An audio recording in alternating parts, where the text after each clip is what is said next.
All right, today we're talking about section 4-7, which is negative exponents.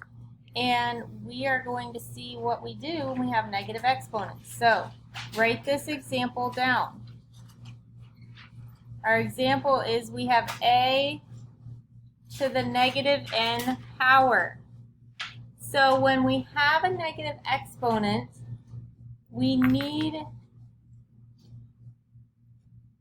to make it a fraction, pushing the exponent to the denominator, and that gets rid of the negative sign.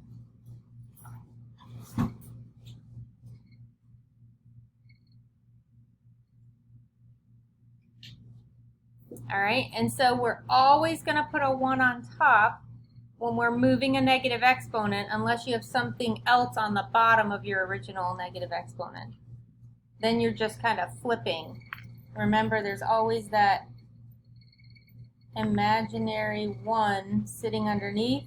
So we're just kind of flipping the fraction, and that causes the negative to go away, and then we're happy because we cannot leave an exponent with a negative.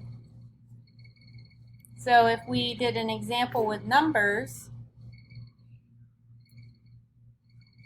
remember, imaginary 1, so flip it over, and now we have a positive exponent. So this time it says evaluate the exponents. So now that means we have to actually come up with an answer or a number. We're not just leaving it with exponent form. So the first thing I have to do again is flip it to get rid of the negative in the exponent. Now I can do what it says. 3 to the second power is like 3 times 3. What is 3 times 3? 1. So my answer, if I evaluate this, would be 1 over 9.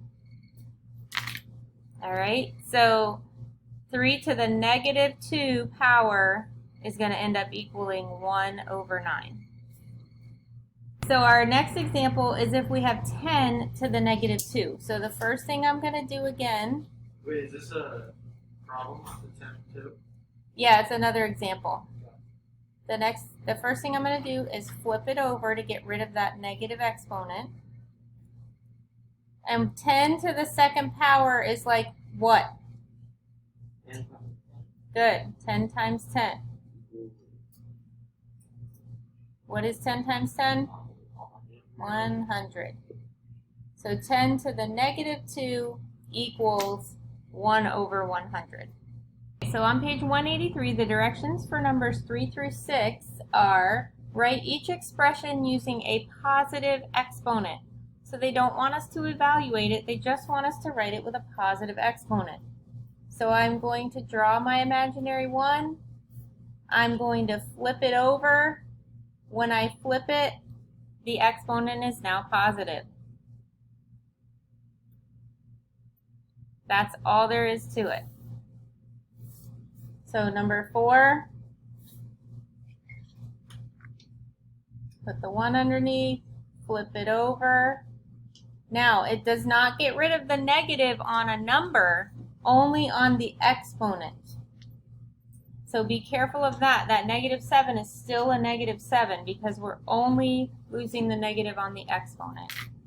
Okay, so t to the negative 6, again, draw your 1 underneath, flip it over.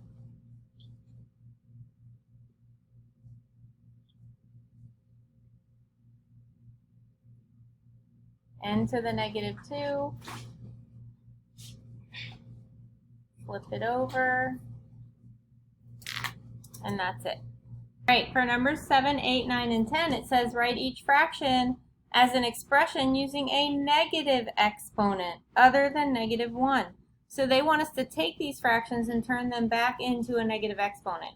So for numbers 7 and 8, that's pretty easy because it's in exponent form already. So what we're going to do is we're going to just write what's on the bottom with a negative exponent. So for number 8, what am I going to write? 9 to the negative 2. Okay, so that's writing those with a negative exponent. So for numbers 9 and 10, we have to think a little bit more. So 1 over 49, what is the perfect square root of 49? 7. So if I changed it to 1 over 7 squared, it's like I'm working in reverse. And then if I change it to a negative exponent, what would it be?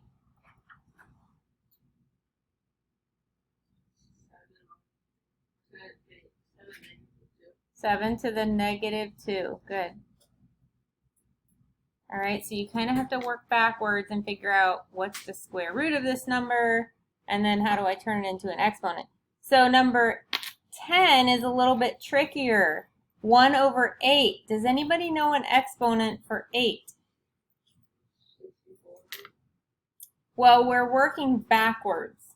So what can we square or cube or fourth power? All right, let's try 4. 4 squared is how much? 16. Okay, so that's too big, but you're on the right track. Okay, let's try 2. What's 2 squared? 4. 2.5. Ah. So instead of doing a decimal with the base or the 2, let's keep the 2, but think of another exponent.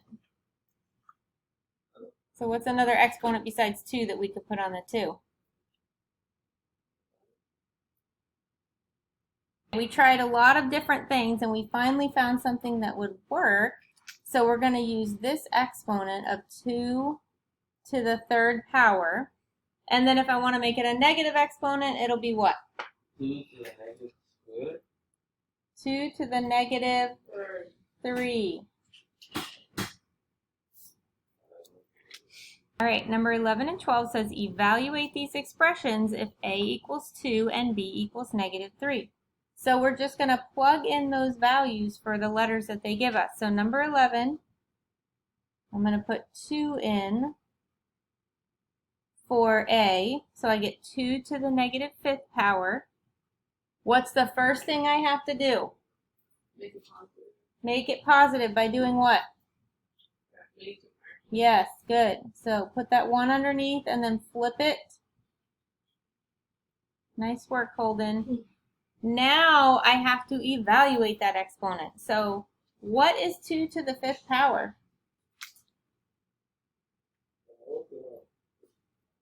What? 125. So it's like saying Oh, wait. 2 times 2 times 2 times 2 times 2. 16. 5 2s, right? So you can do this 2 ways. You can multiply it out or you can use your calculator. Wait, is it 64? Or is it 1 more? I'm going to use my calculator. 38. It's more than 38. 48. Or no, it might be less than 38. Let's see. So if we do 2 to the 5th power, it's 32. You were very close.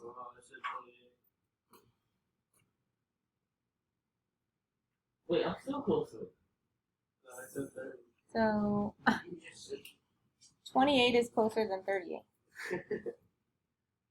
for the record. All right, last one. So now I have to plug in something for A and B. So I'm going to do 2. Remember, when 2 letters are written next to each other, it means what? Multiply. So I'm doing 2 times negative 3 to the negative 2 power. Order of operations says I have to do what first? Whatever's inside the parentheses. So what is 2 times negative 3? Negative 6. Negative 6. Now I want to get rid of what? The negative 2. Yes, so I do what? You do a fraction above it. Put parentheses around the negative 6, then you do 2. Excellent. We want to keep the parentheses on the negative 6. but now my exponent is positive. So negative 6 to the second power is like saying negative 6 times negative 6. What does that equal? Negative 36. Oh, 36. Good. Positive 36. Two negatives make a positive. Nice job. And if you weren't sure about that, you can always use your calculator to find that answer. All right, and so that's all for today. Let me know if you have any questions.